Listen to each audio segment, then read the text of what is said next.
अगर मैं कहूं कि हमारी इस पृथ्वी के असली फेफड़े हरे नहीं बल्कि नीले हैं। मतलब हमेशा से हम यही सुनते आए ना कि जंगल हमारी सांसों का आधार है। लेकिन आज हम जिस दुनिया को अर्थ या पृथ्वी कहते हैं, असल में उसे ओशन या जल कहना ज्यादा सटीक होगा। बिल्कुल। और जरा कल्पना कीजिए उस पल की जब इंसान ने पहली बार अंतरिक्ष से इस ग्रह को देखा होगा। घने अंधेरे के बीच कोई देशों की सीमाएं नहीं दिखीं, कोई नक्शे की लकीरें नहीं। हाँ, सिर्फ एक चमकता हुआ नीले रंग का विशाल गोला। एकदम सही। और ये नीला रंग ना कोई भ्रम नहीं है, ये इस तथ्य का सीधा प्रमाण है कि हमारे ग्रह की सतह का लगभग 71% हिस्सा, मतलब करीब करीब 3/4 भाग, पूरी तरह से पानी में डूबा हुआ है। 71%? बाबरे, ये तो बहुत ज्यादा है। हाँ, और इसी पर मुझे 1870 में फ्रांसीसी लेखक जूल्स वर्न की एक बहुत ही गहरी बात याद आ रही है। उन्होंने लिखा था कि महासागर ही सब कुछ है। यह पृथ्वी के 7/10 भाग पर व्याप्त है। अच्छा। और उन्होंने ये भी कहा था कि संसार का आरंभ महासागरों से हुआ है और कौन जानता है कि इसका अंत इसी में न हो। वॉन के वो शब्द आज विज्ञान की कसौटी पर भी बिल्कुल खरे उतरते हैं। ये सच में एक ऐसा नजरिया है जो सोचने का तरीका ही बदल देता है। और आज के हमारे इस गहन विश्लेषण या कहें तो इस डीप डाइव का मिशन भी बिल्कुल यही है। बिल्कुल। मतलब बचपन में हम सब ने भूगोल की किताबों में, खासकर एनसीईआरटी की कक्षा 6 के उस दूसरे अध्याय में महासागरों और महाद्वीपों के बारे में पढ़ा तो है। हाँ, वो रटने वाली बात। सही कहा। लेकिन आज हम इसे परीक्षा पास करने के लिए नहीं समझ रहे हैं। आज हम उन पन्नों से बाहर निकलकर ये समझने की कोशिश करेंगे कि ये सिर्फ नक्शे पर छपे नीले और भूरे रंग के धब्बे नहीं है। हाँ, बल्कि ये वो विशाल इंजन है जो इस पूरी पृथ्वी की जलवायु को, इंसान के इतिहास को और यहाँ तक कि हमारी हर एक धड़कन को चला रहे हैं। यही तो इस चर्चा का सबसे रोमांचक पहलू है। हम अक्सर उस चीज को नजरअंदाज कर देते हैं जो हमारी आंखों के सामने इतनी विशालता में मौजूद है। सही बात है। तो चलिए सबसे पहले इसी नीले रंग की विशालता यानी महासागरों के बंटवारे से शुरुआत करते हैं। हमने अपनी सुविधा के लिए इस अथाह पानी को 5 प्रमुख नामों में बांट दिया है। हाँ, 5 प्रमुख महासागर। सबसे बड़ा प्रशांत महासागर यानी पैसिफिक ओशन, जो इतना विशाल है कि उसमें सारे महाद्वीप समा सकते हैं। फिर अटलांटिक महासागर, उसके बाद तीसरे नंबर पर हमारा अपना हिंद महासागर या इंडियन ओशन, जिसका नामकरण किसी देश यानी भारत के नाम पर हुआ है। बिल्कुल। फिर आता है दक्षिणी या अंटार्कटिक महासागर और सबसे ऊपर छोटा सा आर्कटिक महासागर। और पता है, ये वर्गीकरण हमारी नौवहन प्रणाली यानी नेविगेशन, वैज्ञानिक शोध और अंतर्राष्ट्रीय संधियों के लिए बहुत ही महत्वपूर्ण है। वो कैसे? मतलब जब हमें किसी जहाज का रास्ता तय करना होता है ना, या जलवायु के किसी खास हिस्से का अध्ययन करना होता है, तो हमें इन भौगोलिक चिन्हों की जरूरत तो पड़ती ही है। हाँ, वो तो है। लेकिन यहाँ एक बात मुझे हमेशा से बहुत अजीब लगती है।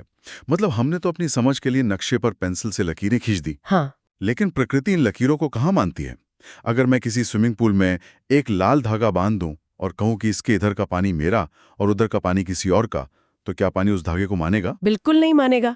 प्रशांत महासागर का पानी लगातार बहकर हिंद महासागर में जा रहा है। ये तो इंसानों द्वारा बनाई गई एक काल्पनिक बाउंड्री वॉल जैसी है। असल में तो ये पूरा का पूरा एक ही विशाल अखंड समुद्र है।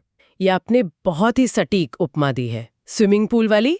और इस अखंडता के पीछे का जो विज्ञान है ना, वो भी उतना ही दिलचस्प है। अच्छा। हाँ, क्योंकि समुद्र का पानी कभी स्थिर नहीं रहता। महासागरों के भीतर पानी की विशाल नदियां बहती हैं, जिन्हें हम ओशन करंट्स कहते हैं। ओशन करंट्स, हाँ। ये एक तरह का ग्लोबल कन्वेयर बेल्ट है। होता क्या है कि भूमध्य रेखा पर, मतलब इक्वेटर पर, सूरज की भीषण गर्मी से पानी गर्म होता है। ठीक है। और ये गर्म पानी ध्रुवों की तरफ यानी पोल्स की तरफ बहता है। अच्छा। वहां जाकर ये ठंडा होता है, भारी होकर समुद्र की गहराइयों में बैठता है और फिर वापस भूमध्य रेखा की तरफ बहने लगता है। अरे वाह! ये एक निरंतर चलने वाली प्रक्रिया है और यही कारण है कि कोई भी महासागर दूसरे से अलग है ही नहीं। इसका मतलब है कि पानी सचमुच में पूरी दुनिया की परिक्रमा कर रहा है। तो हाँ। अब अगर पानी ने 71% हिस्सा घेर रखा है, हाँ। और वो लगातार बह रहा है, तो जरा उस हिस्से की बात करते हैं जो अपनी जगह पर टिका हुआ है, यानी जमीन। हाँ, वो 29% हिस्सा जिसे हम जमीन या महाद्वीप कहते हैं। हाँ। यहाँ मुझे स्रोतों में एक ऐसा गणित दिखा जिसने मुझे एकदम चौंका दिया। क्या गणित? मैं तो आज तक यही मानता था कि दुनिया में 7 महाद्वीप हैं, लेकिन कुछ भूगर्भ शास्त्री और विशेषज्ञ कह रहे हैं कि महाद्वीपों की संख्या 4 से लेकर 7 तक कुछ भी हो सकती है। हाँ। ये क्या पहेली है? ये कोई गणित की गलती नहीं है, बल्कि ये इस बात पर निर्भर करता है कि आप किस चश्मे से दुनिया को देख रहे हैं। अच्छा, कैसे? देखिए, पृथ्वी का ज्यादातर भूभाग उत्तरी गोलार्ध में मौजूद है ना? हाँ। अगर हम सिर्फ जमीन की भौतिक बनावट को देखें, यानी टेक्टोनिक प्लेट्स के नजरिए से, तो यूरेशिया इसका सबसे बेहतरीन उदाहरण है। यूरेशिया मतलब यूरोप और एशिया का मिलाजुला रूप? बिल्कुल। भौगोलिक रूप से यूरोप और एशिया एक ही जमीन का विशाल टुकड़ा है। हाँ, मैप पर तो वो एक ही दिखते हैं। इनके बीच में कोई ऐसा महासागर नहीं है जो इन्हें दो अलग हिस्सों में बांटता हो। जमीन का एक ही अटूट विस्तार है, लेकिन फिर भी हम इन्हें दो अलग अलग महाद्वीप क्यों कहते हैं? शायद संस्कृति की वजह से? एकदम सही, क्योंकि इनका सांस्कृतिक, भाषाई और ऐतिहासिक विकास पूरी तरह से अलग रहा है। एक तरफ की सभ्यता का सफर अलग था और दूसरी तरफ का बिल्कुल अलग। हाँ, ये तो है। तो इसलिए इतिहासकारों और समाजशास्त्रियों ने इस एक भूखंड को अपनी समझ के लिए दो हिस्सों में बांट दिया। तो मतलब ये कहा जा सकता है कि अगर हम कुछ भूगोलवेत्ताओं और इतिहासकारों को एक कमरे में बंद कर दें, तो वे शायद कभी इस बात पर सहमत ही नहीं होंगे कि महाद्वीप असल में कितने हैं। बिल्कुल। और इसी तरह मैंने पढ़ा है कि कुछ लोग उत्तरी और दक्षिणी अमेरिका को भी एक ही विशाल अमेरिका महाद्वीप मानते हैं। वो पनामा वाली जगह से? हाँ, क्योंकि वे पनामा की एक पतली सी जमीन से आपस में जुड़े हुए हैं। तो अगर हम अफ्रीका, यूरेशिया, अमेरिका मतलब उत्तर और दक्षिण मिलाकर और अंटार्कटिका, ऑस्ट्रेलिया को इस तरह देखें तो महाद्वीप सिर्फ 4 ही बचते हैं। सही कहा। लेकिन हमारी जो वैश्विक व्यवस्था है, हमारी शिक्षा प्रणाली और आम बोलचाल में 7 महाद्वीपों का मॉडल ही सबसे ज्यादा स्वीकार्य है। और शायद यही कारण है कि जब हम दुनिया को जोड़ने वाले प्रतीकों की बात करते हैं तो जमीन की ये दूरियां मिटती हुई दिखती हैं। जैसे कि? मैं इसे ओलंपिक खेलों से जोड़कर देख पा रहा हूँ। अरे हाँ। ओलंपिक के सफेद झंडे पर जो 5 अलग अलग रंगों के छल्ले आपस में गूंथे होते हैं ना, वे दरअसल इन्हीं आबाद महाद्वीपों का प्रतिनिधित्व करते हैं। अफ्रीका, अमेरिका, एशिया, यूरोप और ओशिनिया। और ध्यान देने वाली बात यह है कि ये छल्ले आपस में जुड़े हुए हैं। बिल्कुल। जो ये दर्शाते हैं कि भौगोलिक रूप से चाहे हम कितने भी दूर हों या जमीन के टुकड़े कितने भी बटे हुए हों, लेकिन मानवीय भावना, खेल और एकजुटता इन सभी सीमाओं को पार कर जाती है। और इसमें अंटार्कटिका को शायद इसलिए शामिल नहीं किया गया क्योंकि वहां इंसानों की कोई स्थायी आबादी नहीं है। एकदम सही। चलिए, जमीन की इन जटिलताओं से वापस उस नीले पानी की तरफ लौटते हैं जो हमारे जीवन का असली स्रोत है। हाँ, ये बहुत जरूरी विषय है। क्योंकि जब भी सांस लेने की बात आती है या पृथ्वी को बचाने की बात होती है तो हमारे दिमाग में सबसे पहले पेड़ पौधों की तस्वीर छपती है। बिल्कुल, हमें लगता है कि जंगल ही सब कुछ है। हाँ, हम अमेज़न के वर्षावनों को मतलब रेन फॉरेस्ट्स को पृथ्वी के फेफड़े कहते हैं। लेकिन आज के स्रोत एक ऐसा सच सामने ला रहे हैं जो हमारी इस धारणा को जड़ से हिला देता है। ये एक बहुत बड़ा भ्रम है जिसे आज तोड़ना बहुत जरूरी है। जंगल बेशक महत्वपूर्ण है, इसमें कोई शक नहीं है। हाँ। लेकिन दुनिया की आधी से ज्यादा, करीब 50 से 80% तक जो ऑक्सीजन है वो जमीन पर नहीं बल्कि महासागरों में पैदा होती है। लेकिन कैसे? मतलब समुद्र के अंदर तो कोई बड़े बड़े जंगल नहीं है ना, फिर ये इतनी सारी ऑक्सीजन आ कहां से रही है?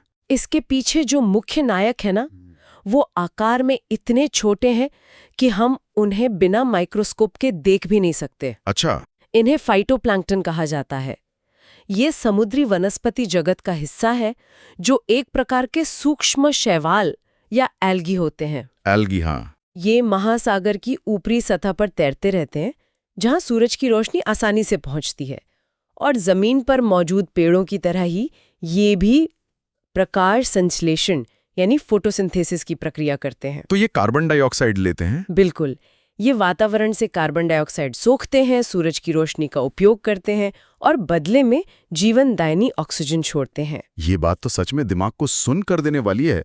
मतलब हम जो भी दूसरी सांस ले रहे हैं वो किसी जंगल से नहीं बल्कि समुद्र में तैरते हुए उन जीवों से आ रही है जिन्हें हम अपनी आंखों से देख भी नहीं सकते। हाँ, ये प्रकृति का चमत्कार ही तो है। ये ऐसा है जैसे कोई अदृश्य मशीन पूरी पृथ्वी को जिंदा रखे हुए है। और ये समुद्री जीवन सिर्फ इन्हीं सूक्ष्म जीवों तक सीमित नहीं है। जाहिर है। समुद्र एक पूरी की पूरी दुनिया है। जहाँ सूरज की रोशनी पहुंचती है वहां रंग बिरंगी मूंगे की चट्टानें हैं जिन्हें समुद्र का वर्षावन कहा जाता है, कोरल रीव्स। हाँ, वो कितने सुंदर दिखते हैं डॉक्यूमेंट्रीज में। बिल्कुल। वहां डॉल्फिन हैं, कछुए हैं, और जैसे जैसे आप गहराई में जाते हैं उस ट्वाइलाइट जोन या अंधेरी खाइयों में, जहां बिल्कुल अंधेरा होता है, हाँ, जहां सूरज की रोशनी कभी नहीं पहुंचती, वहां भी ऐसे अजीबो-गरीब और चमकने वाले जीव पाए जाते हैं जो किसी एलियन दुनिया के लगते हैं। तो ये विशाल इकोसिस्टम सिर्फ मछलियों का घर नहीं है, ये हमारी जलवायु का एक बहुत बड़ा नियंत्रक भी है। वो कैसे? मैं इसे कार के रेडिएटर की तरह देख रहा हूँ। अच्छा, रेडिएटर। हाँ, जैसे रेडिएटर कार के इंजन को ज्यादा गर्म होने से बचाता है ना, हाँ। वैसे ही महासागर पृथ्वी को जलने से बचाते हैं। है ना? आपने महासागरों के कामकाज को बिल्कुल सटीक पकड़ लिया। अगर महासागर न हो तो दिन के समय सूरज की गर्मी से पृथ्वी का तापमान इतना बढ़ जाएगा कि सब कुछ जलकर राख हो जाएगा। बाप रे। और रात में इतनी ठंड हो जाएगी कि सब कुछ जम जाएगा। पानी की एक बहुत खास खूबी होती है कि ये बहुत सारा तापमान सोख सकता है। हाँ, पानी की हीट कैपेसिटी ज्यादा होती है। बिल्कुल।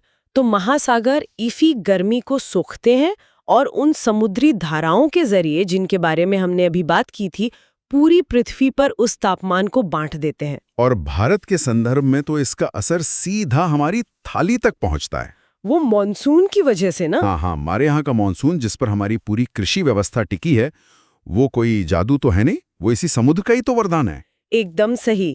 होता क्या है कि गर्मियों के दौरान जब भारतीय उपमहाद्वीप की जमीन तप रही होती है तो उसके ऊपर की हवा गर्म होकर ऊपर उठने लगती है। ठीक है। इससे वहां एक लो प्रेशर या कम दबाव का क्षेत्र बन जाता है। अब इस खाली जगह को भरने के लिए हिंद महासागर, खासकर अरब सागर और बंगाल की खाड़ी के ऊपर मौजूद नमी से भरी हवाएं जमीन की तरफ तेजी से दौड़ती हैं। और फिर बारिश होती है। हाँ, जब ये नमी भरे बादल हमारे पहाड़ों से टकराते हैं तो जमकर बारिश करते हैं। इसी बारिश से हमारे खेत हरे होते हैं, हमारी नदियां भरती हैं और हमारे पीने के पानी का इंतजाम होता है। यानी महासागर चाहे हमसे हजारों किलोमीटर दूर हों, लेकिन हमारे रोजमर्रा के जीवन में उनका दखल बहुत ही गहरा है। बहुत गहरा। और अगर हम मानव इतिहास के पन्ने पलटे ना, तो ये बात और भी साफ हो जाती है। प्राचीन समय से महासागर कभी भी इंसानों के लिए कोई रुकावट या दीवार नहीं रहे। हाँ, वो तो रास्ते रहे हैं। बिल्कुल, ये तो वो हाईवे रहे हैं जिन्होंने अलग अलग संस्कृतियों को मिलाया है। इंसान शुरू से ही समुद्रों की तरफ आकर्षित रहा है। व्यापार के रास्ते खोजने हो, नई दुनिया की तलाश करनी हो या महज भोजन के लिए मछलियां पकड़नी हो, समुद्र ने हमेशा एक पालक की भूमिका निभाई है। और तटीय इलाकों में रहने वाली संस्कृतियों ने तो अपनी पूरी जीवन शैली ही समुद्र के इर्द गिर्द बुन ली है। और इसी जुड़ाव ने मिथकों और कहानियों को भी जन्म दिया। हर संस्कृति में कोई ना कोई समुद्री देवता है, विशालकाय समुद्री दैत्यों की कहानियां हैं, जलपरियों के किस्से हैं। हाँ, और अगर हम भारतीय संदर्भ की बात करें तो हमारे स्रोत एक बहुत ही शानदार तथ्य की ओर इशारा करते हैं। वो भारतीय नौसेना वाला। हाँ, भारतीय नौसेना का जो प्रतीक्षण है ना, उसके नीचे देवनागरी लिपि में एक संस्कृत का वाक्य लिखा है, शन नौ वरुण। ये वाक्य ऋग्वेद से लिया गया है। वैदिक काल से ही हमारे यहाँ जल के देवता वरुण की पूजा होती रही है। शन नौ वरुण का अर्थ है, हे जल के देवता वरुण, हमारे लिए कल्याणकारी हो। ये बहुत ही गहरी बात है ना? ये केवल एक आदर्श वाक्य नहीं है, बल्कि ये हमारे पूर्वजों की उस गहरी समझ को दिखाता है जहाँ प्रकृति को सिर्फ दोहन करने की वस्तु नहीं माना जाता था। हाँ, वो उसका सम्मान करते थे। वे जानते थे कि समुद्र असीम शक्तिशाली है और उसके सामने मनुष्य बहुत छोटा है, इसलिए वे उसके सम्मान में प्रार्थना करते थे। और ये प्रार्थना बहुत मायने रखती है, क्योंकि समुद्र का एक दूसरा रूप भी है। मतलब जो समुद्र जीवन देता है, जिस शांत लहरों को देखकर हमें सुकून मिलता है, वो अचानक इतना क्रूर और विनाशकारी कैसे हो जाता है? प्रकृति का द्वंद्व है ये। हमने देखा है कि जब समुद्र अपना रौद्र रूप दिखाता है तो इंसान की बनाई बड़ी से बड़ी इमारतें तिनके की तरह बह जाती हैं। यही प्रकृति का संतुलन है। महासागरों के ऊपर जो जलवायु परिवर्तन होते हैं वे अत्यंत विनाशकारी रूप ले सकते हैं। उदाहरण के लिए चक्रवात या साइक्लोन्स। हाँ, साइक्लोन्स तो बहुत तबाही मचाते हैं। जब समुद्र का पानी बहुत ज्यादा गर्म हो जाता है तो वहां एक शक्तिशाली निम्न दबाव का केंद्र बनता है और हवाएं तूफान का रूप लेकर तटीय इलाकों से टकराती हैं। और फिर सुनामी का खतरा भी तो है। सुनामी कोई आम लहर तो होती नहीं है ना? बिल्कुल नहीं। सुनामी हवा से नहीं बनती।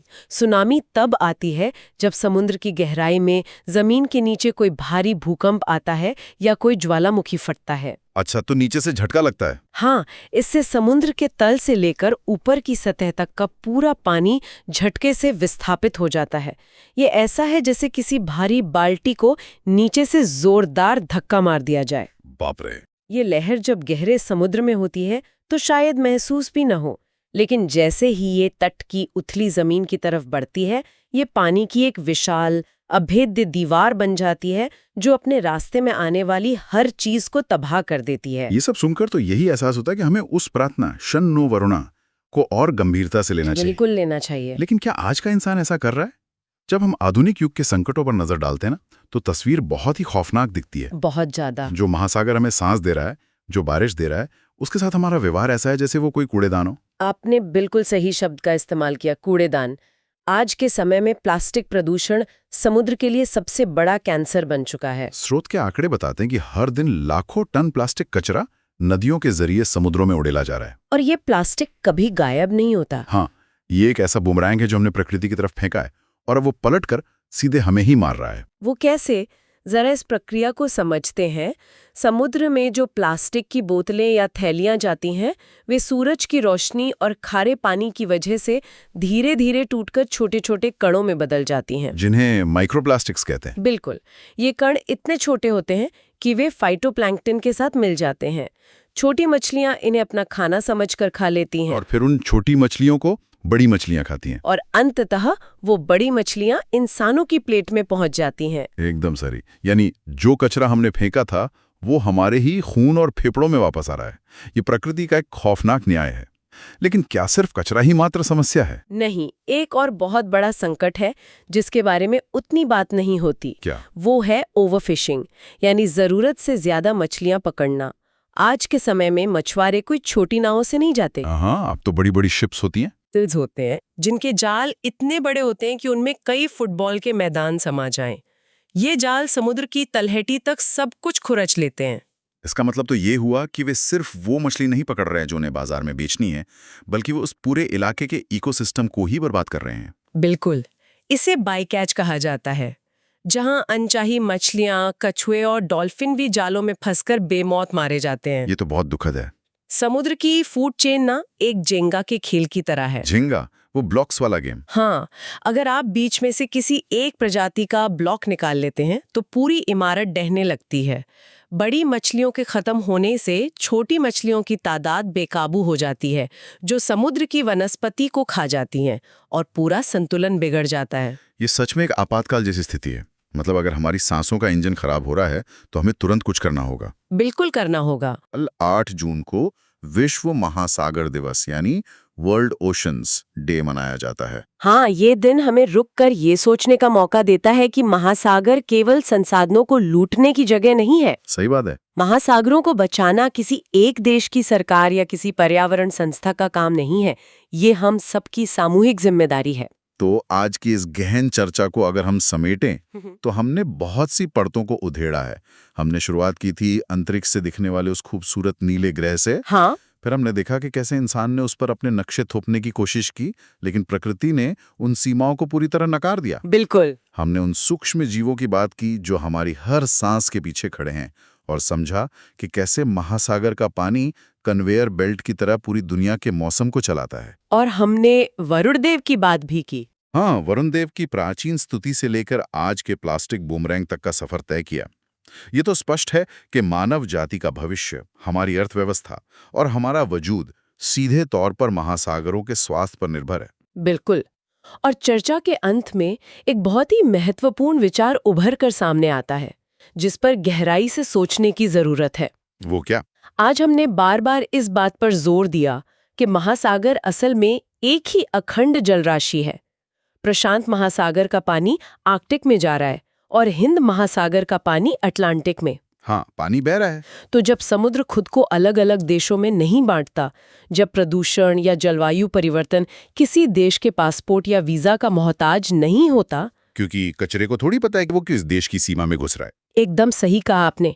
तो विचार करने वाली बात यह है कि महासागरों को बचाने के लिए बनाए गए हमारे कानून और नीतियां सीमाओं में क्यों बंधी हैं? अरे, ये तो बहुत गहरा सवाल है। या फिर अब वो समय आ गया है कि हम इंसानों को अपने देशों की संकीर्ण सीमाओं से ऊपर उठकर एक ग्लोबल सिटीजन के रूप में सोचना शुरू करना चाहिए। हाँ, क्योंकि जब पृथ्वी की बीमारी एक है तो उसका इलाज टुकड़ों में कैसे हो सकता है? बिल्कुल नहीं हो सकता। ये सच में एक ऐसा विचार है जो दिमाग में ठहर जाता है।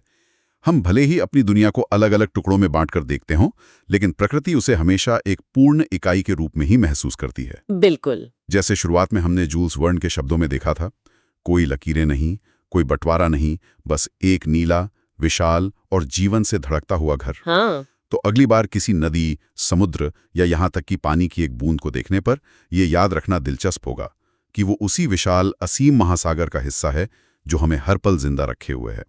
आज की इस चर्चा में हमारे साथ जुड़ने के लिए धन्यवाद। सीखते रहिए और प्रकृति के इस अद्भुत और जटिल तालमेल पर विचार करते रहिए।